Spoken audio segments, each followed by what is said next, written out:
Welcome to the Make Heaven Crowded podcast, a space where we dive deeper into Sunday's message and talk about how we can live out our faith in a world that's constantly changing. We'll unpack real-life topics, world events, and what it means to follow Jesus in everyday life. For more info or to get connected, go to teamfbc.info. Let's make heaven crowded. Well, happy Merry Christmas Eve and welcome to the Make Heaven Crowded podcast. I'm Pastor Luke, this is Pastor Jordan, Pastor Roger, and we're excited about today's conversation. Did he say happy Christmas? Happy Merry Christmas Eve. That's right. Man, that's a gargle of words there. Yeah, hopefully you are listening to it this morning and you're going to come experience our Christmas Eve services this afternoon at 2, 4, 6 o'clock. But we have a fun conversation today talking about Christmas and is it a pagan holiday, or what are some of the pagan roots, and what should Christmas Christians tell their kids about Santa? So that's going to be down the road just a little bit, but before we get there, let's talk about the sermon on Sunday. Roger, you talked about the Magi. So we've been in this sermon series going through the book of Matthew and the Christmas story from Matthew's point of view, and you landed the plane on Matthew chapter 2 talking about the Magi. Yeah, so this was I've been drinking this Ghost Energy Warhead. It tastes like medicine. It's terrible. It is medicine because I didn't. That sleep is good. my least favorite one. Yeah, This is bad. That is my It's least bad. favorite. Ghost? It's not good. Jordan, let's get a live reaction. Can you take a drink of that real quick? No. These are some here's the endorsement from the podcast. This tastes like medication. This is nasty. It gives me energy see if we though. get a case I've load got of it. really good energy.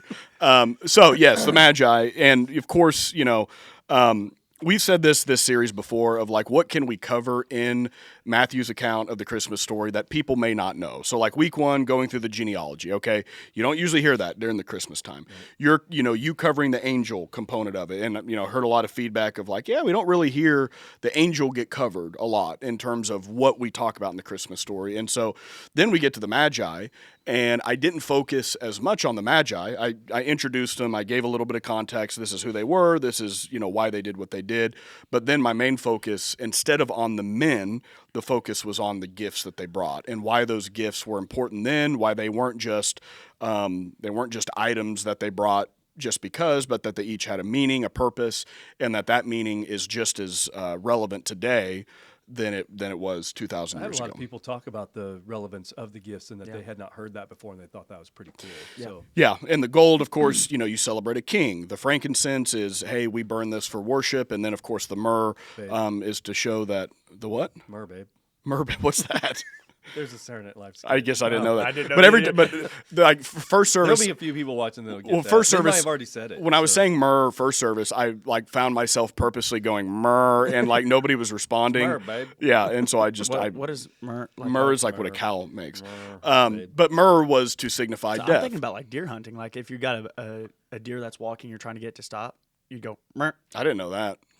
You Would go- make you well, mean stop but in myrrh, deer myrrh. language? Huh? Does myrrh It mean just stop? like gives you that. It's just the right sound where it gets them to pause, but it's not like you're not like saying, "Hey, I'm a What human was up here." that? Yeah, My deer call was always, "Hyow." That's what I would do. And then they Oh, would, really? Yeah, that's why I didn't kill explains them. why you didn't kill any. Yeah, I'm just up there with nasal, and they're just running away.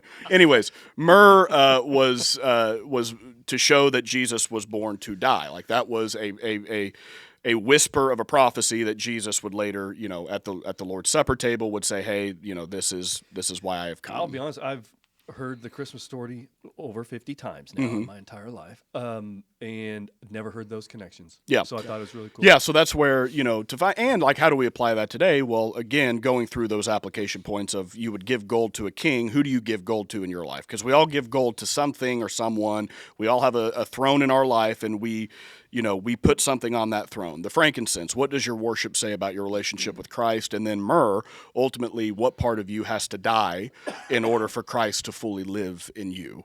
And so, I thought it was an interesting way to do it. And I think it tees us up for our Christmas Eve experience where we will finally get to land the plane. Yeah, I thought so. Just a quick summary: you have gold, which represented him being a king. So announcing the king has come through the gold. You had the frankincense. Okay, he is somebody that is worthy of our worship and everything that we have. And then you have the myrrh. Now we're talking about the prediction of the death. I went to, as you were describing that, I was like, can you imagine the Magi? And they're feeling led, what we would say believe through the Holy Spirit to bring these 3 distinct gifts to it, to allow this prophecy to take place. When they were asked to bring myrrh, can you imagine the conversations like that were going on between the Magi of like, are we sure we're going to bring this baby? That seems myrrh? a little weird. Yeah. Yeah. Like, we're really going to bring a baby gift of being myrrh.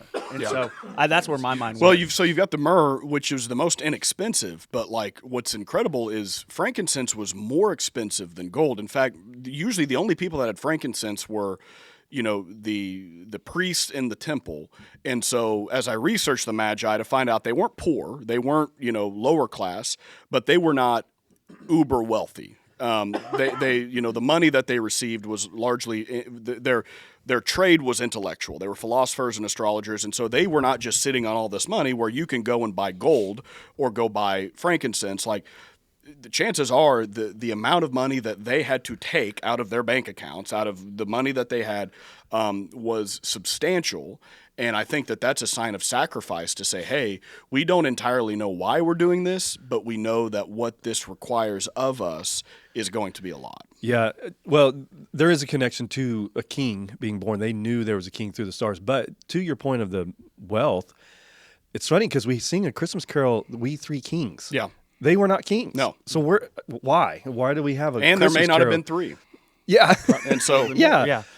I thought you did a good job explaining that. I also thought you did a good job, and maybe what to dive in to a little bit more is the lie we've been fed about our nativity scenes. And that is that, in that manger that They're all together. Okay, one lie is that there was just three of them. I mean, you can't call it a lie. It could have been three. Could have been three. Could have been three. But the Bible scholars does say not. it probably was not. The one answer, I think my MacArthur commentary said the best guess is that there were 12. Yeah. And there's reasons that they can come to that. Yeah. Well, there'd have been at least a caravan of people involved. And so MacArthur says, could there have been three? Yes, but he says there probably was not three. Most likely more.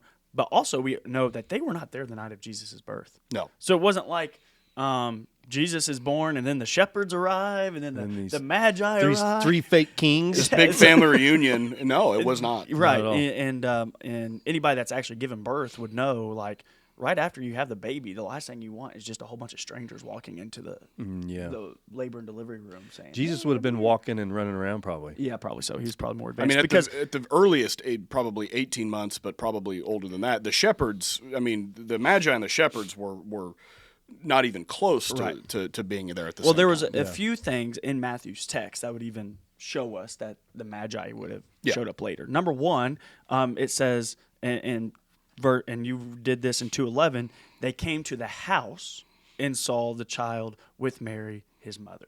Right there it says, that they showed up to a house. Not a manger. Not a manger. Or a stable. Not a stable. Yeah. Yep. They showed up to a house, which then leads us to believe, the Bible doesn't explicitly say, but it sounds like Mary and Joseph started taking residence in Bethlehem after Jesus was born in Bethlehem.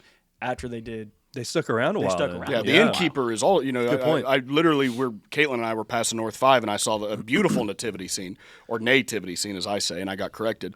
But I was like, he's saying nativity. I literally thought it was like, is this how a horse pronounces? Nay. I didn't know that. Well, Nativity. I sat there like, well, how do I say it? Nativity.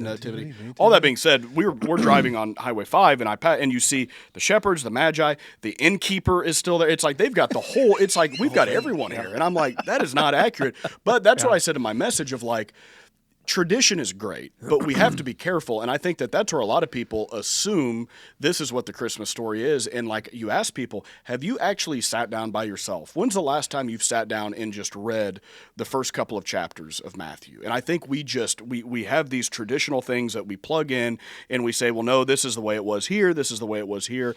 And just a quick 10-minute reading of the Christmas story, and you realize how many man-made things have entered into the Christmas story. Yeah. And we've just followed right along. Yeah. Yeah. Go ahead. Well, in that verse, that's number one, showed up to a house. Number two, that Greek word child that is used in that verse. And so they showed up to the house and they saw the child. That Greek word, paidion or whatever you would say, is actually in reference to young child, which is distinct from Baby. Infant, Yeah. which is brephos. And so right then, in the original Greek, you get it a second way. Okay, now we're dealing with a young child.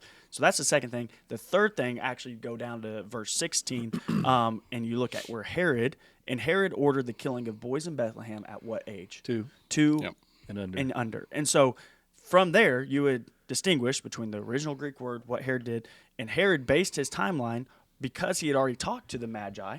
And when they had told them about the star that they followed, and he could date that back to 2 years. And so we know the maximum age of Jesus is 2 years by the time they arrived. Because he just wanted one dead. Yeah. I mean, he was willing to kill them all, Right. but he was worried about one. So we would say anywhere from probably a few months old. But he didn't care. He killed his own sons because Exactly. they were going to He take was his brutal. kingship. Yeah. So if we're taking it from like the diaper standpoint and clothes, you get out of the newborn phase right around like the onesies and stuff. you're yeah, talking? so you like right around 2 to 3 months, and so you're probably distinguishing probably 2 to 3 months to 2 years old is probably how old Jesus is when the Magi arrive.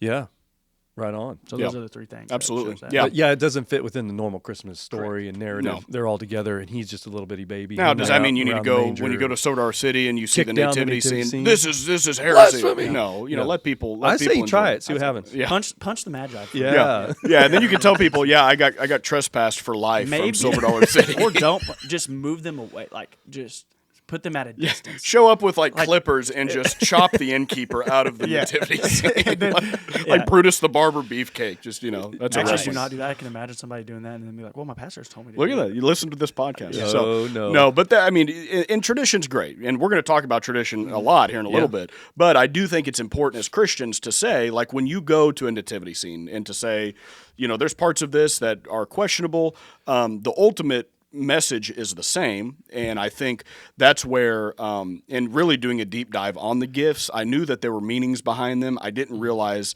how prophetic some of these were, and really what the Magi, the story that through the Magi, the Holy Spirit is really the one that's doing the work here. But to see how this narrative, goes through for the remainder of the story and the remainder of Jesus' It's a ministry. reflection of the whole thing. The whole thing, it takes it, everything in the Christmas story ultimately lands at the cross. Yeah.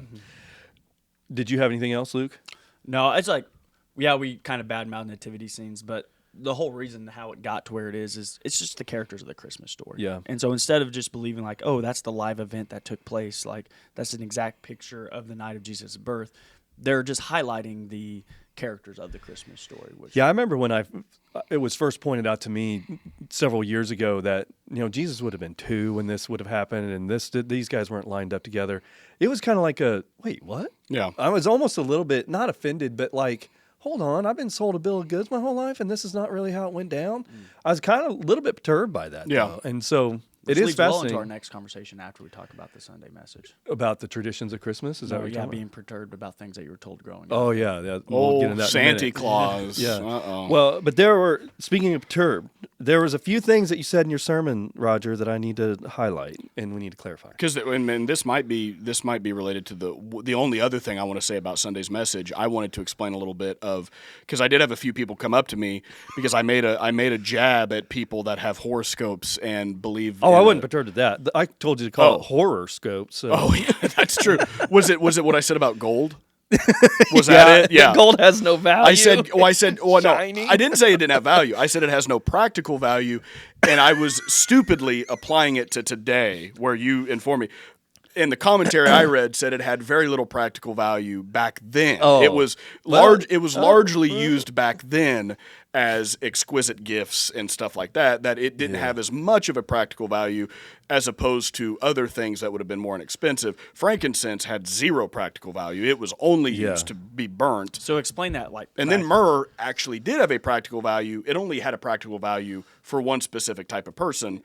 A dead person. So, like, Yeah. you're talking about practical. If somebody went and handed you gold, there wasn't much you can just go and do with gold. Yeah, you Like, would. I mean, You couldn't go down to the pawn store and it was so turn it in and expensive, you trade wouldn't it. want to do anything with gold. Right. You would want to find, and so gold almost exclusively, and this is again according to the commentary I read, was almost exclusively used as a gift for exquisite moments, and then royalty. If you could afford to buy gold, and a king and a queen was coming to town, or you were going to them, you would always introduce yourself, if possible. You would present gold as a gift. But gold today is a good investment because they're not making any more of it. Yeah, true, and it does kind of have it's a foundation to our currency But system. Jordan fact checked me right away after first service, and he said, actually, gold is used in microprocessing or some Yeah. other things I didn't understand. It's and I'm in like every single microprocessor in your cell phone. It's because it's very stable, I believe. It has to also be a very pushes little heat amount of away from. gold. It's very little, but Okay. It's I guess not. I don't know if it's conductive, but it just There's something about it, its properties, that it works really well with temperature and just moving electricity, things like that. So Interesting. so it has some practical uses still today. Okay, and I've been people still hunt it. Well, and look for it. second service, I distinguished first century with 21st century. But yes, that was I got fact checked on that. So what were you wanting to clarify? On what? Oh, the astrology. Yeah. Was that so? Because I had a couple people that say, Oh, the horoscopes. I had one text message from someone who I don't think listens to the podcast, but and they text me and they literally said, "Hey, I know you were kind of trying to be funny about the horoscope thing." She's like, "But I look at a horoscope every day. Is that a sin?" And I'm like, "Oh, well, that's a whole different can of worms right there, because the Bible tells us the Magi were astrologers by trade. They were seekers. They were intellectual. They were philosophers. They're trying to find answers." And I tell people, this is something I say all the time, there's nothing sinful about seeking, right? If you are trying to find answers, now you can seek in a sinful way. If you're trying to find answers in an area that you know is sinful, that can be different. But just asking questions, I don't think there's anything sinful about asking questions. It's where you land that can potentially be sinful. So for me, a lot of the Magi were asking questions based off of the information they had. They didn't have physics. They didn't have astronomy. So astrology was a way that people were trying to find meaning, purpose, and value in the stars. Philosophy, asking what is the meaning of life. All of those different things, those two intertwined. I think astrology today, which is not scientific, it's pseudoscientific, I do think that there are still people who genuinely believe that they almost add a deity to the stars, that there's a supernatural element in the stars that takes away from the power of the Holy Spirit. And I think that is where you can get into sinful, to basically say, I am destined to this because the stars are aligned this way. Well, no, that's not biblical. Yeah, and then speaking to that, destined to this, I think people, the danger is they'll read their horoscope and that's how my day's going to be. Exactly. And then they let that happen and said, why am I going to allow something that has nothing to do with my life dictate how my life or my day is going to be? Also with the companionship, you talked about, well, this isn't compatible with this, whatever. I can't even name them.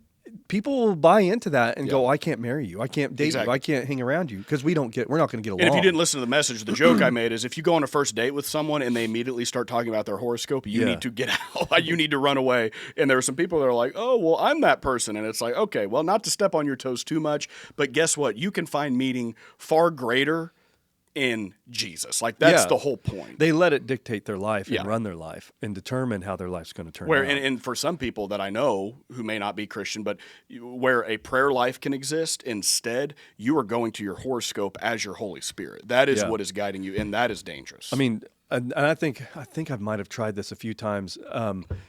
For fun, because the newspaper. There was a day where a newspaper would show up at the house every day. Fascinating. Yeah, it's crazy. And the dogs were even trained to go get the newspaper and bring it in at my parents' house. It's pretty funny, yeah. And if theirs didn't show up, they'd go steal the neighbors. It was great. Weird stuff in Wichita. But anyways, they would always post a horoscope. So what you could do is see how your day played out, and then go read your horoscope at the end of the day and see if it matched it. Yeah.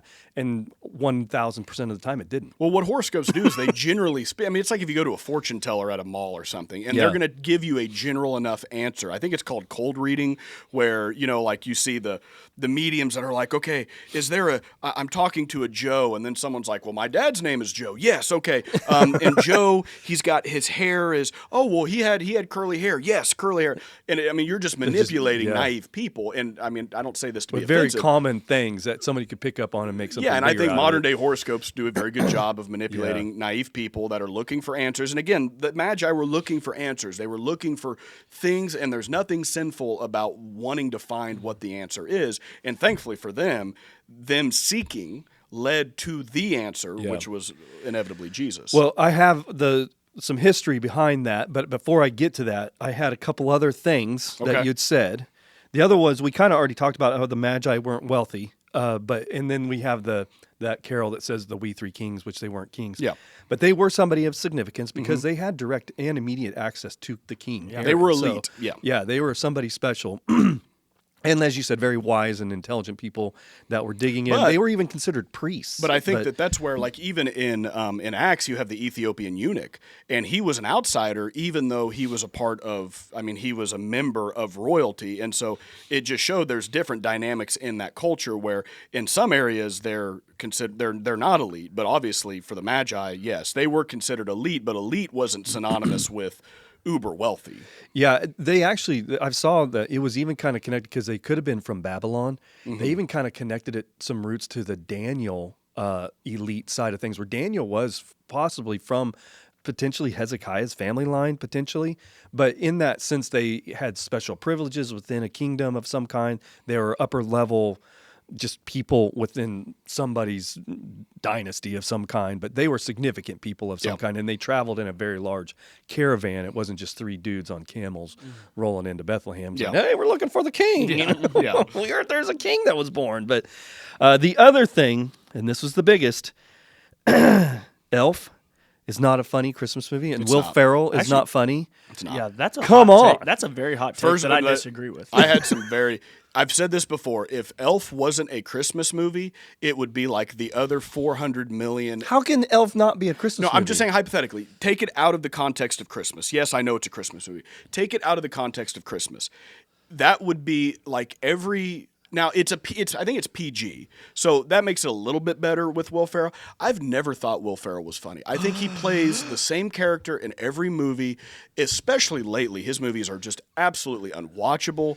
There's no comparison between Elf and Anchorman in the same character. No, but in a way, kind of. I mean, it's the same. He's a naive. Or Talladega Nights. Because I would say Elf. I actually disagree with you. No, because he's the same naive. No, I think Elf, he really steps out of his normal character. Yeah. I thought Elf was one of his best roles that he did. His best role ever is actually Kicking and Screaming, which Great is a movie. great movie. Cowbell is probably one of his greatest Well, characters. SNL, Will Ferrell's different. See, I can appreciate that. Sean He Connery, springboarded from Will that. Ferrell as Alex Trebek is probably Oh, the my greatest. goodness. You But know. Elf Yes. is probably the most quotable Christmas movie. There's a lot of quotes going on. There's a lot of listen. Step Brothers is a quotable Will Ferrell movie, but I'm not probably. play the same character there? He kind of No, does. he does not. He plays a bumbling. He plays the same bumbling guy in every movie. All right, and that's true for a lot of people. Seth Rogen, Zach Galifianakis, like a lot of those comedians, they're playing the have a same guy shtick, in every yeah. single movie, and I'm fine with that. But that's where Jim Carrey is by far the Oh, my most goodness, diverse actor. Bill Murray, He's amazing. I mean, Bill Murray to me is probably my. I mean, What About Bob is my favorite movie of all time, and so like for me. You watch a Bill Murray movie, which actually requires, I think, a little bit of critical thought when it comes to the humor, and then you watch a Will Ferrell movie, and it's easy to laugh at because it's just stupid. Yeah, I don't think they were trying to get critical thought. I don't think they were either. I'm not saying they were, and I understand why people like Elf. I understand it's a Christmas movie, and the problem is We only had 3 years of Christmas Eve with an there's Elf. not enough good that was Christmas based movies. on that I actually movie. think Fred Claus Maybe is a 4. better. Fred Claus with Vince Vaughn. You know what I is think actually it is? a better movie. I think it's because most people like Elf. And you That's think why I'm just a hipster? Yes, I think you just dislike it because most people like it. There might be truth to that. I'm a little bit of a hipster. I think you think it's just overrated, so you go to the extreme opposite and just say that. It's What do I horrible. like that's popular? That's a Nothing. really good question. Well, and Jesus. there are a lot of people that Would Jesus be there are considered big popular? fans of Will Yeah. Ferrell, and then there are people who just cannot stand him. So I get it. I'm very mid. Like there's some movies like you are just like Who do I It's like? not even funny. What do I like that's popular? Man, I can't. Maybe I am a hipster. I think just you are. go against the grain. Yeah. That's why I was an atheist, and then I became a Mormon. And it's Yeah. like you're just always going against the grain. I was a liberal until I wasn't. Like, yeah, maybe so. I don't know. Anyways, What are you enough going of, against the grain now? Enough of my autobiography. That Will Ferrell's not funny, but I've said that. Oh. I've said that for most of my life. I'd say he's 50-50. Yeah. I'd say like half of his movies are. What, I haven't seen all. what of his about Jim movies. Carrey? cares? Outstanding. Yeah. Obviously, I believe he is way more funny than Will Ferrell. He Okay. came before him too, so that kind of adds Would to you the put whole. you would put Bill Murray ahead of Will Ferrell? It's hate a me. different kind of humor. I couldn't name one Bill Murray movie. Yeah, I'm done. So I like Bill Murray in all the Wes Anderson movies, but that's a whole nother level of different kind of movie, though. Have you never seen Kingpin with Woody Yes. Harrelson? Oh my goodness, that's a Yeah. great movie. And now at Guy this from point, my hometown is in that movie. we're way off the deep end. Randy Quaid, man, that's a great movie. Yeah, and it is. it's very inappropriate. Like, please, I mean, if you're listening And to not this, a Christmas you're listening movie. to this for answers about Jesus, do not watch Kingpin.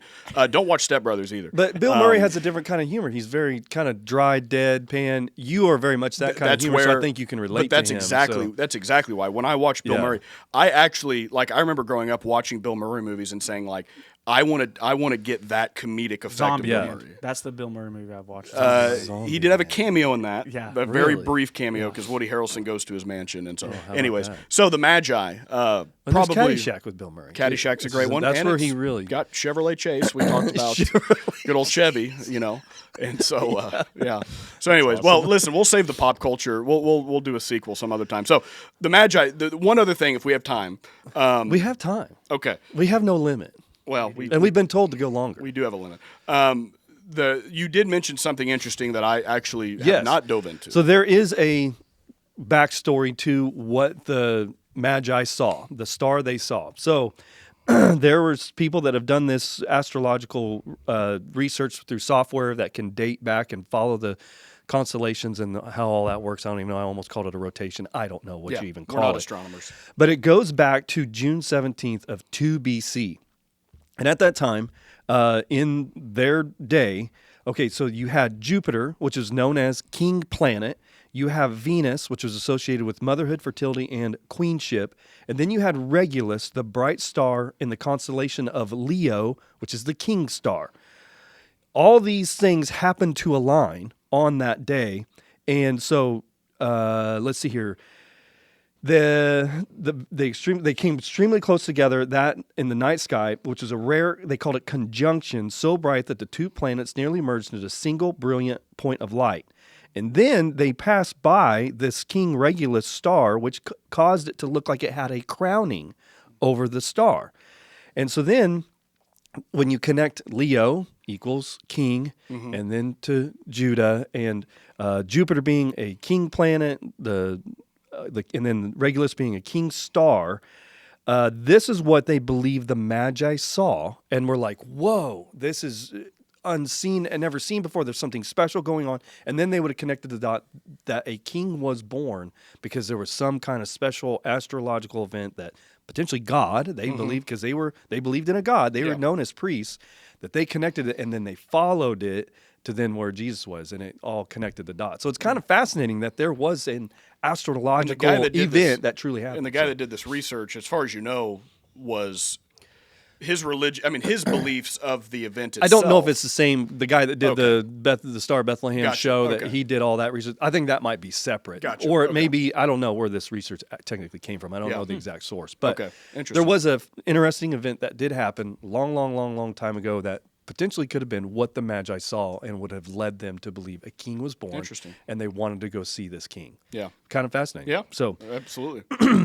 And it makes it, if we're not careful, we were like, oh, these are stories in a book, but like this actually kind of, it jumps out of the Bible when you start actually thinking. Well, in stuff Matthew like 2:2, it says, we saw his star when it rose, and we have come to worship him. So they saw this unique event in the sky. There's something different that happened because they watched the stars. Yeah. And they used that to get understanding and wisdom, all that kind of stuff. Yeah, So interesting. it's kind of fascinating. Yeah, for It's kind sure. of cool. All right. Well, that tees us up for Christmas Eve, and can't wait for that. Again, just a shameless plug, 2, 4, 6 p.m. But it also tees us up for our commercial our there. next discussion, which has to do with Christmas itself. I know that I've gotten a couple questions already, specifically about Santa, which we'll save Santa for the end, but just in general of when we celebrate Christmas, and we teed this up kind of during the Halloween of like, okay, the Halloween episode of if something has pagan roots, do we throw the baby out with the bathwater? What does pagan roots even mean? Could pagan roots simply be pagan overlapping where the pagans did this and Christmas does this? And then you have things like winter solstice, stuff like that. So basically, can we as Christians celebrate Christmas as a religious holiday that celebrates the birth of Jesus, even though Jesus was not born on December 25th? He was not born in December, period, most likely. So, like, why do we celebrate it if it isn't actually his birthday? And can we celebrate it and completely eliminate anything that is pagan, because when the word pagan gets brought up, people get afraid. People get scared. Same thing with Halloween. Oh, no, pagan. We got to run away and we got to lock ourselves and put ourselves in this spiritual bubble and protect ourselves from the pagans. And the fact of the matter is that Christmas is not a pagan holiday. Right. And to say it has pagan roots can actually be misleading as well. Yeah. So I'll start off the conversation by talking about everybody celebrates Christmas differently. Like you learn this whenever you get married, that the way. Oh, that's what you did at your house? Oh, that's how you guys do interesting. Christmas. You did That's this on weird. Christmas Eve. This is what we do on Christmas Yeah. Eve. And you're like, well, we were completely raised different, even though but you see that so much throughout different families. They celebrate Christmas different, and when you grow up, you think, oh, everybody does it this way.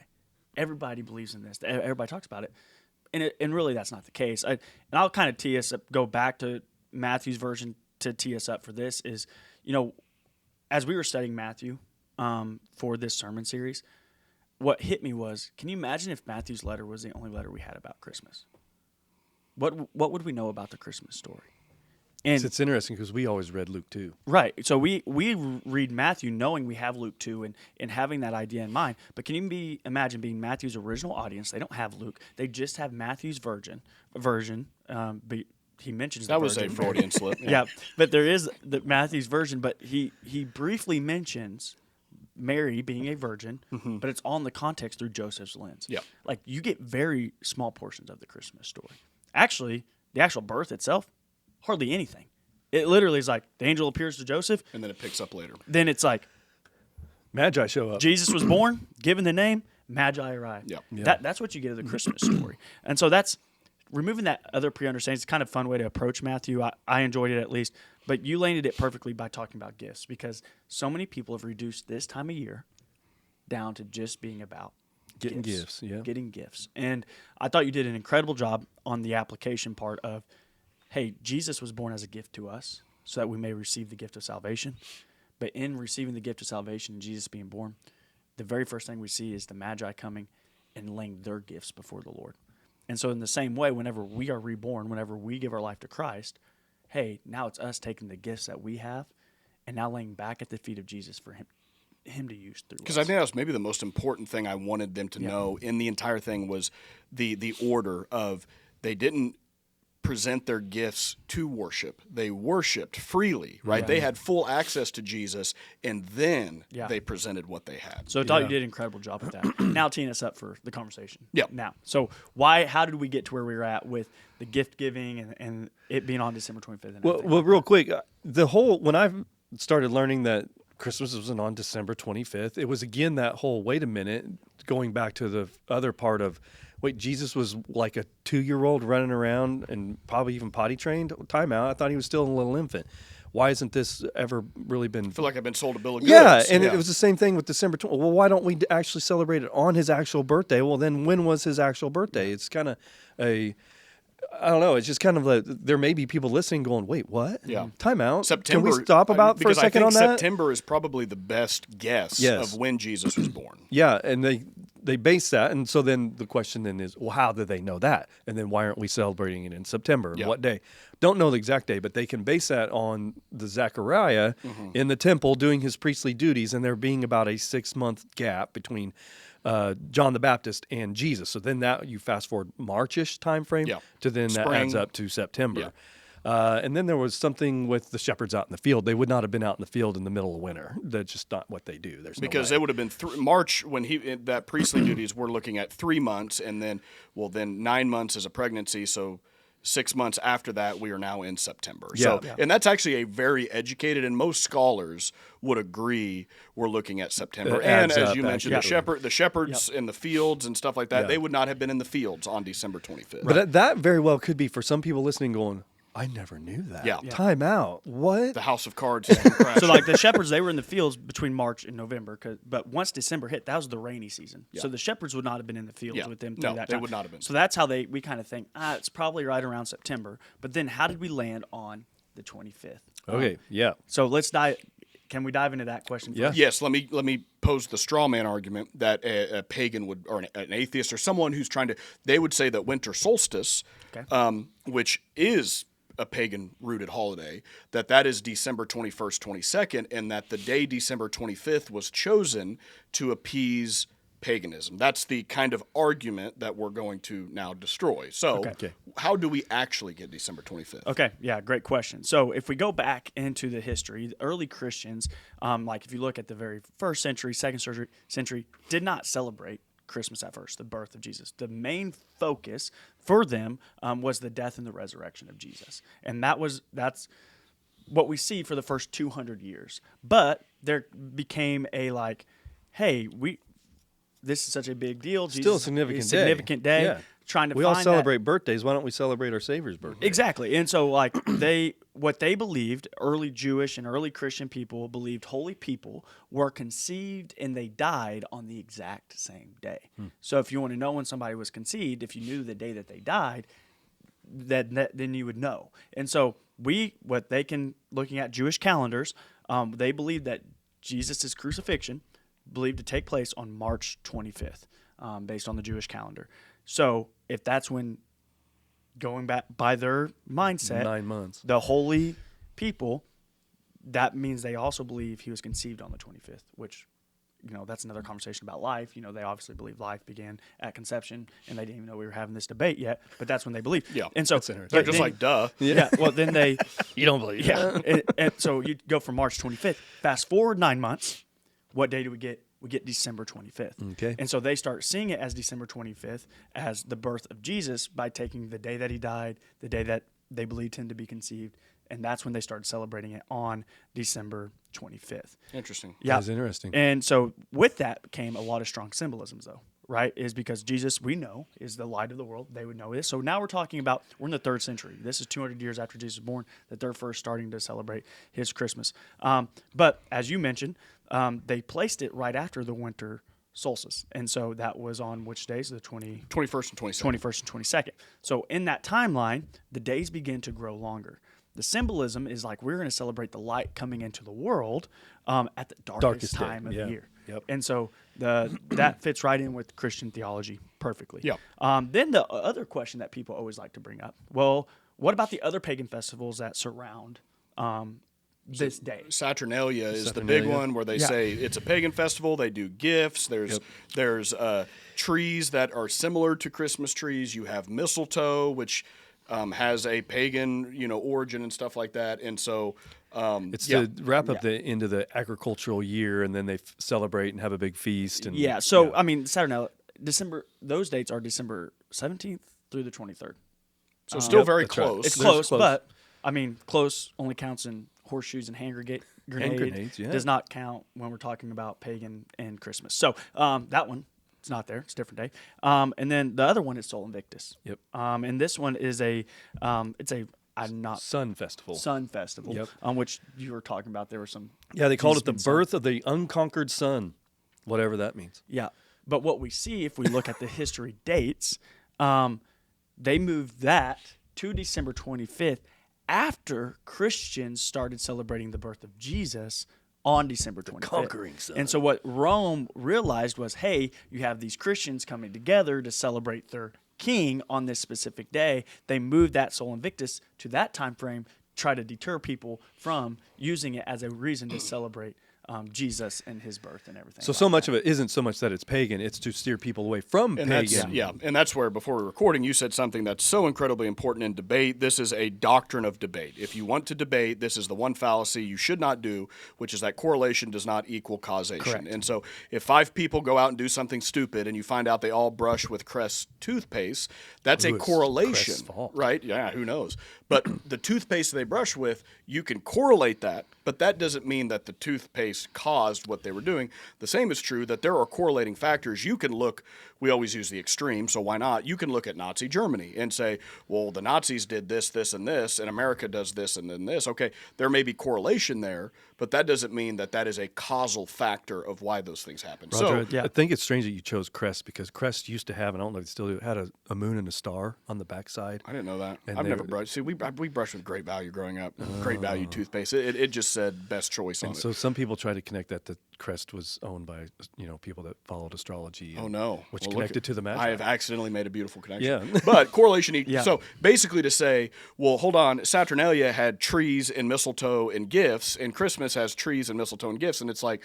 A lot of things have trees and gifts, and that doesn't we don't have to make a direct line based off of these two things. Similarity doesn't mean identical. Correct. And just like we talked about, I mean, pagans, they sing, they also pray, Worship. They do all these different Believe things. in a God. Believe in a higher power. Yeah, so Christians, I mean, we sing, we believe it is to the God, and we pray that we believe it is to the God. And so just because they do it, and just because there's correlation doesn't mean it refutes what It's a causal factor. Yeah. So, but the bottom line is this: the Bible, Scripture, never commands a date for Jesus' birth. Scripture does command us remembering and proclaiming who Jesus is. That's why I mean, Sunday is one of my favorite services of the year, because it's so simple. I mean, we sing. Our carols and communion Sunday. Christmas carols. We tell the Christmas story. We actually sang Christmas carols. Yeah. And It's a great vibe. And we remember who Jesus is. And through that communion, which is how he commands us to remember him. Yep. He doesn't command us to remember him through his birthday. He commands us to remember him through communion. So the fact that we And what he take did for us, that communion to remember what he has done for us on his birthday is special because, again, Scripture, it does command us to remember and proclaim who Jesus is. So the date, December 25th, is tradition, not doctrine, but we believe traditions can be powerful. And there's some decent steps to get to why we do celebrate December 25th instead of September. And I think that's where Christians can sometimes become a little too legalistic. I mean, I always have you walk by and you see a picture of Jesus who's white and long hair, and there's always the one person, well, Jesus probably, his skin pigmentation probably wasn't that. And it's like, maybe it wasn't. Who cares? The fact of the matter is that doesn't take away the core belief of why we do what we do, why we believe what we believe. And if you want to split hairs to the point to say that Jesus was wearing that, but he probably was actually wearing that, then I think you're losing the meaning of why. And so that's do what December 25th. It's a powerful date because it's a centralized date for us all to take that moment to remember him on the same exact day. But don't put everything on December 25th. Don't put your faith in the date. Yeah, don't put your faith in the date, but in the significance of what happened. Correct. And then what he did later on. Yeah. But then we talked about how Easter is probably even more of an issue than anything that we've ever talked about, whether it be Halloween or Christmas, which we'll get to Tune in a couple April. months. Yeah, we'll do that. So, but then there's also things that, like you were talking about, the trees and different things that we do that are traditional things. Those came from somewhere. Yeah. And Luke, did you want to start with that, or You do can want me start. to? You can start, and then I'll just go from you because I just. Yeah, Any so- other questions, Roger, about the December 25th date? No. That good? Jaden, did those feel cover okay? all the questions from December 25th? Okay, good. All right, let's just talk about the because tree. because we at some Tori point still back there? Does she have any concerns? we've got to be home by dinner, so okay. we'll move on. To So the yeah, next let's talk about the tree. I'm excited about this one. Yeah, so the tree comes from, a lot of our traditions come from German roots, which then can easily connect to Martin Luther and some of the things that I have he a kind dream. of kicked off. Yeah. Different Martin Luther, but Different close, yeah. Martin Luther. The tree comes from the idea that evergreen doesn't die. There's life, and then the candles represent the light. But then that actually stems from Martin Luther and something that he saw were the stars shining through the trees, right? Yep. And that's what you had connected that to. And so then it kind of evolved from, we take a evergreen or a fir tree that they last. They don't die in the wintertime. They symbolize life. Bring it in the house and you put some lights around it. That's representing the stars or the light of Christ that entered into the world. So simple, different kind of traditional thing that is not pagan. That is not it's not rooted in something evil. It's actually kind of neat. It has some good symbolism. Yeah, so I mean, the Christmas tree is also not mentioned in the Bible, but there are trees mentioned in the Bible that have significance. And one of those is in the beginning of creation. There's a tree of life, and or the knowledge of good and evil. Good and evil, and like there's a tree of what we believe a paradise tree, different things going on, and so many believe in that 11th to 15th century.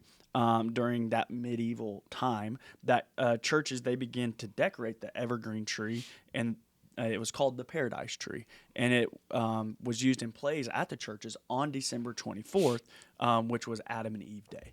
And then what they would do is end up taking those trees home, and where you have the first Adam that they would celebrate on the 24th. Then they would celebrate the second Adam, which we know is Jesus, on December 25th in his birth then. And so they would reuse that, and so the tree symbolizing that, the paradise tree symbolizing that tree of life, and humanity's fall on 24th, but then God's promise of redemption on the 25th through that tree, and then taking it home.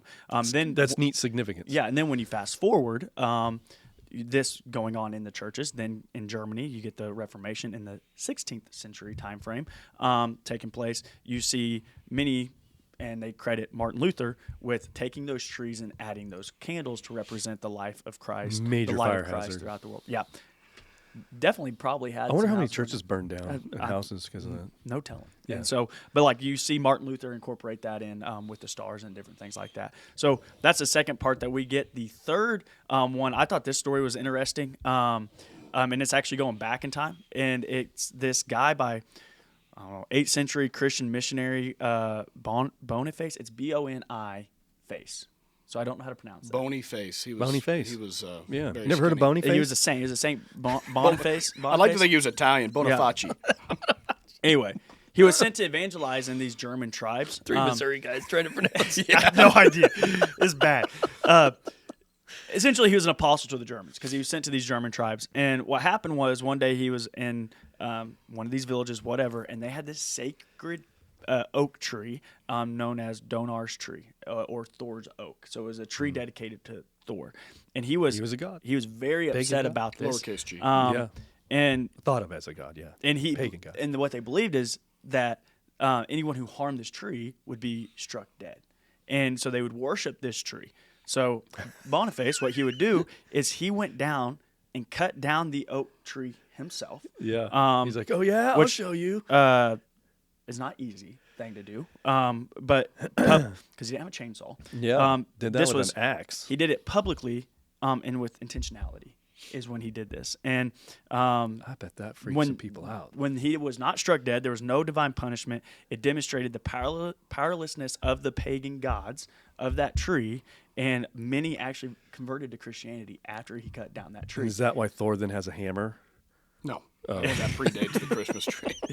And so, yeah, I don't know. According to the Christian tradition, there was a small evergreen tree growing nearby. And so you had this big oak tree, but then you had this small evergreen tree. And what he did was, after he cut that down, he wasn't struck dead. He would point to the evergreen tree and see, like, that small tree, even though it is small, it will not die. It has eternal life, as in Christ. It has a triangular shape, just like we have the Father, the Son, and the Holy Spirit. And it's also pointing upward, pointing us towards heaven. And so many Christian traditions go back to that, to why the evergreen was chosen in the first place, and the first time How we see about them that? start representing that. Who knew? Who knew? Yeah, it's pretty cool.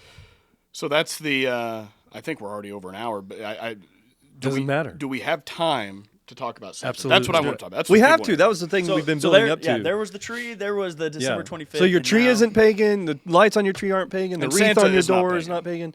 Who cares about your nativity or nativity What scene? about Kris Kringle / St. Nicholas? Yeah, the one that is a jumbled up name for Satan. Ho ho ho! That's what people. I mean, some people are very anti-Satan. I was giving a plug to your drink I'm there, but I was anti-Satan, putting it there. but I don't know anti-Santa, which is a palindrome. I just realized that. No, it's not. Santa, S-A-T-A. It's not a palindrome. Never mind. It almost is the same. palindrome? A palindrome is two words that have the same letters, but if you mix them together, it spells Two different things? Yeah. So Santa and Satan's close, but it's not. Anyways, so it is. It is. You just move the end to the end. Oh yeah, it is. I'm telling you, I don't. This is doing something to my brain capacity. So let's do a very brief rundown of Santa, and then talk about instead of talking the pagan route, let's just ask the question in today's world as Christians: what is a proper response to mothers and fathers who are speaking to their children? What do we say about Santa? Do we completely excommunicate him? Do we remove him from the story because Santa's not real? Or is there a way that we can delicately still include Santa into holiday season while also understanding that Jesus is the reason for the season? Yeah. Yeah. All right. So Yeah. going back, like, we celebrate this guy called Saint Nick. Yeah. And He does have a it's well. actually Saint Nick is a real person. Yes. What we Yeah, have yeah. is a real story that turned into a fictional tale. And Okay. so we start with the real story. Which happens Valentine's Day, St. Valentine. I mean, it's very common that you have Correct. a real person who could have been religious, could have had an actual, pure story, Yeah. pure testimony, and then we take that and we turn that into something that is obviously fictional. And in Santa's case, you couldn't make it more fictional. I mean, it is clearly, a fairy tale. Yeah.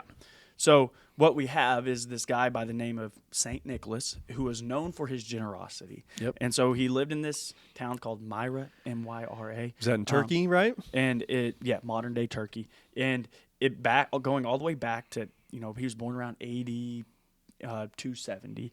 And what he was a real man who had a heart for the poor, to care for the poor, radical generosity, and defending the Christian belief. And so because of all those things and his heart of giving, after he passed, people carried that on. And there's many stories about Saint Nick, like him sneaking coins into kids' shoes who he knew were poor. There's even a story about a man who had 3 daughters but had no money for dowries, and so they were about to be sold into slavery or prostitution. He shows up and he helps them out through bags of gold through the family's window so that he would have money for Not his down the daughters. chimney. Yeah. God, I mean, I'm Window, not a chimney. yeah, that's what this says. And so the act was that it was a secret gift because he didn't want the family to know where it came from. Word got around, they figured out that it was. So all of that to say, he was a saint in the church. He was heart for giving, and that's where it all started and happening. Well, after he had passed, he was born around, I think, December 6th. And so what people would do around his birthday, to carry on his theme of giving, they would do generosity gifts on that same timeline, same day. Well, then once the Christmas around the same time is picking up on December 25th, what they did was then start combining those and start giving those gifts and carry on that generosity on the 25th. Now we take that, a man who is generous, and throughout history, and Fast forward, you start looking at the German and then all of that taking place. We get to the 1930s and we get introduced to this person known as We Santa get Claus. introduced to a product called Coca-Cola. Yeah. And then they take some marketing genius, and the marketing ad wizards take the idea of St. Nicholas and put it into a whole great marketing campaign. Yeah, but you don't really see like the North Pole, the reindeer, all this big guy in a red coat all start taking place. story until probably around grows the 1930s. from that. Yeah. And so that's when you see it start taking place. But the original act of giving gifts at that time frame comes from an actual person. But 1930s turned into a fictional story. Yeah, I prefer to back- believe that gifts come from the Magi. Like that's what I believe. I believe it has Yeah. nothing to do. And you can add in parts of Santa that says, well, Santa gave gifts to kids when he Or gave Saint coin. He Nicholas. put Yeah. coins in kids' shoes, which Not Santa, but Saint kind of Nicholas. odd. Saint You know, Nicholas. I wouldn't do that. Like you go to McDonald's play area and all the kids have coins in their shoes. It's like, oh, that's old Nicholas. He's over there with his coins. It's a little Well, odd. I think but- it wasn't the kid. The shoes were outside of the house, and Yeah. it was an easy way to hide them away. I know. So that it's just thieves funny to wouldn't think steal, about, like but- today, like, oh, he was such a sweet man. He used to put quarters in the kids' shoes, and it's like, oh, that's a little odd. But obviously back then that was very needed because those coins would help buy food and stuff like that. So as we take all that today, Now, so then fact check the Coca-Cola thing. That's what I think that's my true. understanding of it. So we take that today, and we take Santa Claus today, which is obviously very different than Saint Nick, just as the Christmas tree today is very different. You know, all of these things, which I think can be harmless unless you put harm into them. So Santa Claus, I think, is something that is inherently harmless. And we had this conversation in October when we talked about Halloween. You know, what is the heart posture? Are you worshiping Satan or not? I got to stop saying Satan. Santa. Hopefully you're not worshiping just Satan either. one letter Just one letter or a away. couple ways. Santa, are you viewing Santa? And there's a lot of people that probably do view Santa as the sole purpose. We celebrate Christmas because Santa Claus goes down the chimney. If that is your view, that is obviously a harmful view. If you view Santa today as a fairy tale for kids and a way to enjoy the holiday season while also not taking away from the fact that Jesus' birth was significant and that we worship Christ, then I am under the impression that it's not a sin or it's not bad to tell your kids of Santa Claus and to be able to share these enjoyable moments as they grow up, and then for them to eventually come to the conclusion that there are certain things that are make-believe and there are certain things that are real. I think that's the beauty of adolescent enlightenment. For every child, there are certain things that you believe at a young age. Like I watched Barney when I was very young. I believed it was a dinosaur. He's the Antichrist, and that's according to your message that you did. But just go when I found out, Google it. when I found out that Barney is actually just One a of guy in many. a suit.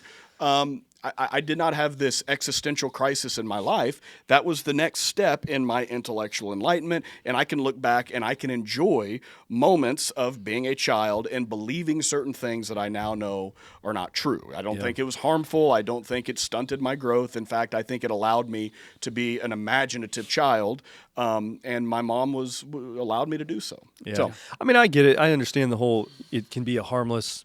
It's fun, but it's funny how this huge distraction to what it's just like the reason for the season. Jesus is the reason for the season. Why do we have to say that?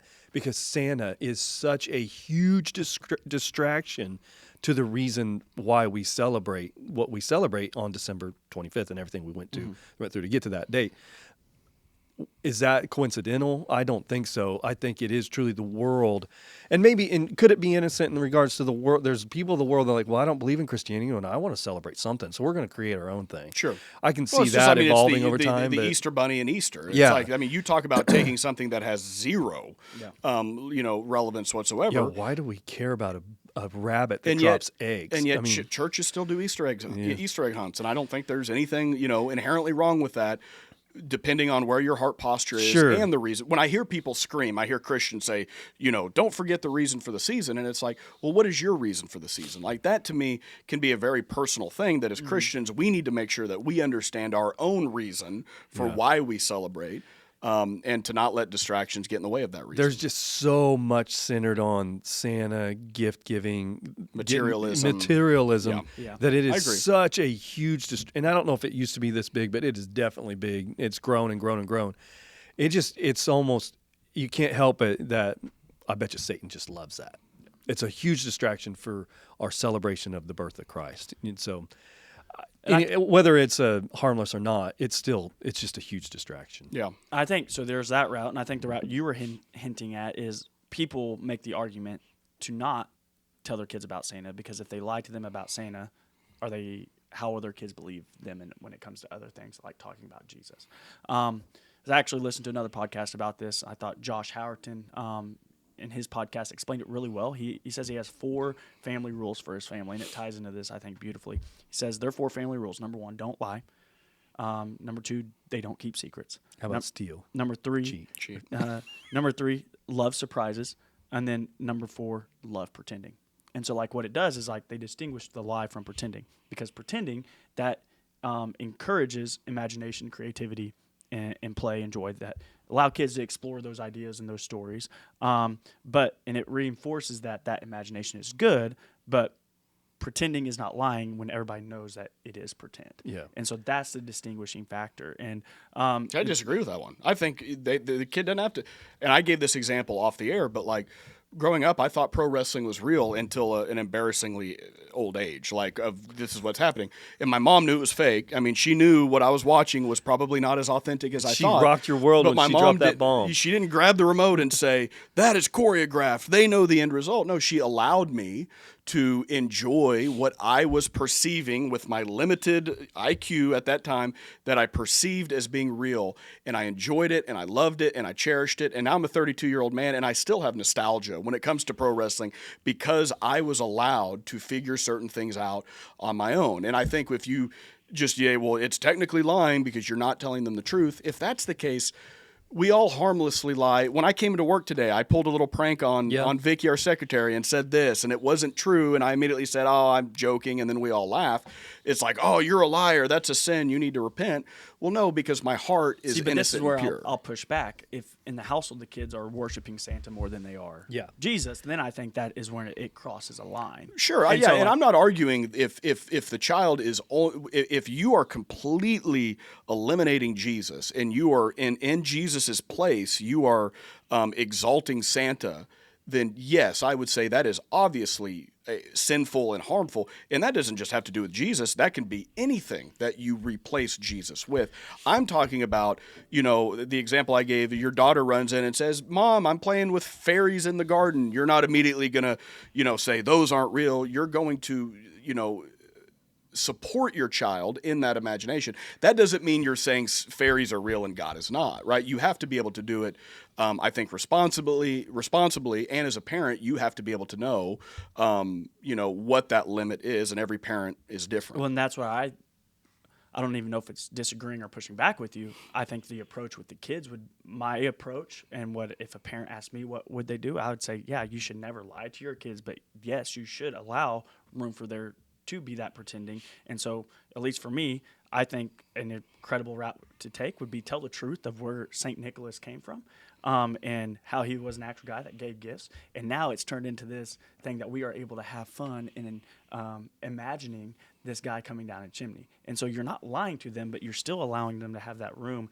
and that freedom to be able to enjoy in the fiction character of who Santa is, but yet you're not lying to them about who he actually is, because you take it back. Yeah, and I think this conversation, it becomes so anecdotal where everyone's experience. Even we're talking to Tori, she's got a great insight on this, and like growing up, her anecdote is different than mine. I remember vividly waking up and running because my mom forgot to buy cookies and we only had cosmic brownies, and so she took out cosmic brownies and put on. So I run down at 5 a.m. and the cosmic brownies, there's only crumbs, and I can literally go back to that moment thinking that Santa had eaten the cosmic brownies, and just the joy and the fun and the excitement that I had.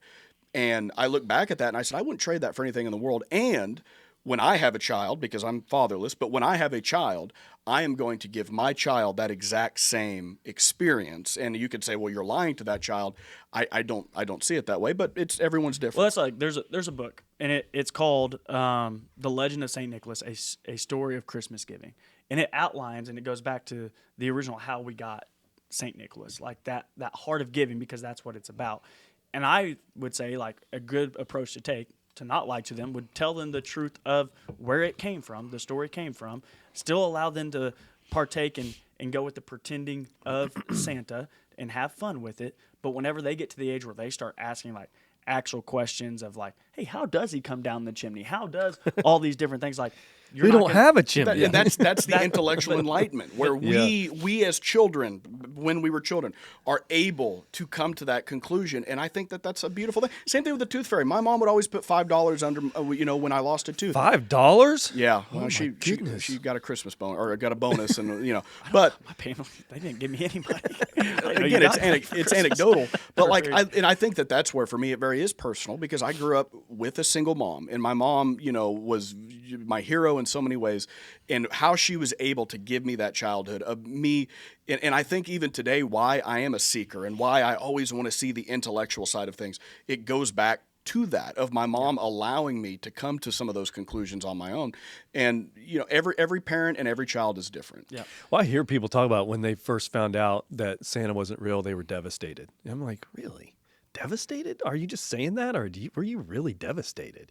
And I think people were truly devastated because they bought into it. Depends how it you was find fun. Out. It was great. Yeah. If it's the kid at school that's like, you still believe in Santa, I can understand why that. Well, and I mean, families are like, hey, I know you know, but don't tell your brother or sister. Exactly. Because it'll ruin. Because I guess that's where I'm just like in the middle. I'm not on the side of like, no, you absolutely do not get to celebrate Christmas or Santa at all. There's nothing that's going to take place in our house. There's not going to be a Santa there, any pictures of him or anything like that.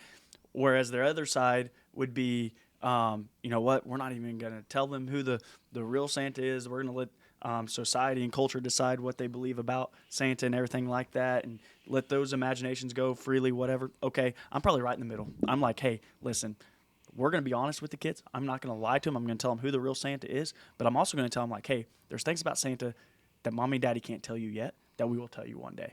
And still let them have the imagination and partake of it. in fun Yeah. of See, it. if my mom but would have yet done that, to- like, is he in like the occult? Like, Yeah, there's you're things like, you will "Whoa." find out about Santa. It turns out it's he like go to jail? when you found like the myth that Mr. Rogers had like like he was a Navy SEAL. Seal. It's like you will one day find out the real Santa, and it's Yeah. like Santa Really? went to jail for embezzling. Like, so. But I don't know. Like you said, it's going to be take a different route. Just because you celebrate it one way, another family does it the other, doesn't mean one's going to hell. The one's one going to thing heaven. that mentally screwed me up is going to different malls and being like, wait a second.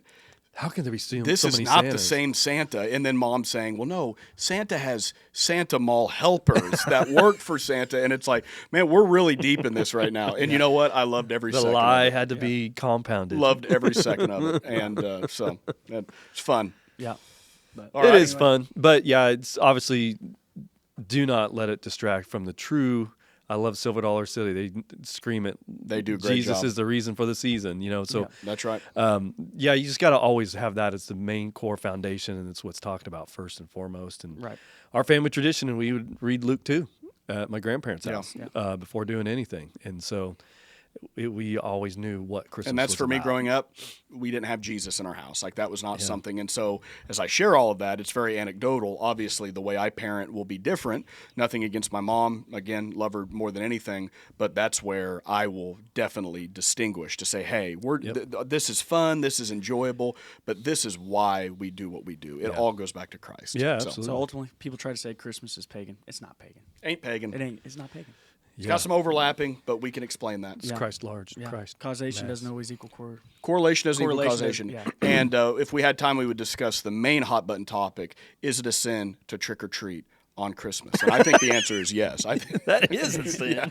But what if it's not for candles for hot chocolate? that's right. Yeah, That's awesome. Yeah. Could you imagine if somebody was trick or treating on yeah. Christmas? We just want to we want to tick everyone off.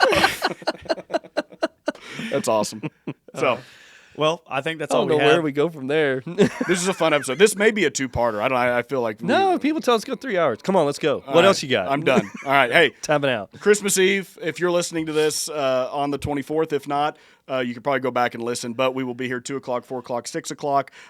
Bring as many people as you can. It will be an experience that you will not forget. Yeah. And Jesus will be front and center. We promise you No that. elf, no Grinch. I'll tell you, it's going to be unlike any Christmas Eve we've had so far. I believe that. It'll Yep. be good. It'll be good. No doubt. As always. All right. Well, we will see you next week for another episode, but until then, God bless, and we'll see you on Christmas Eve.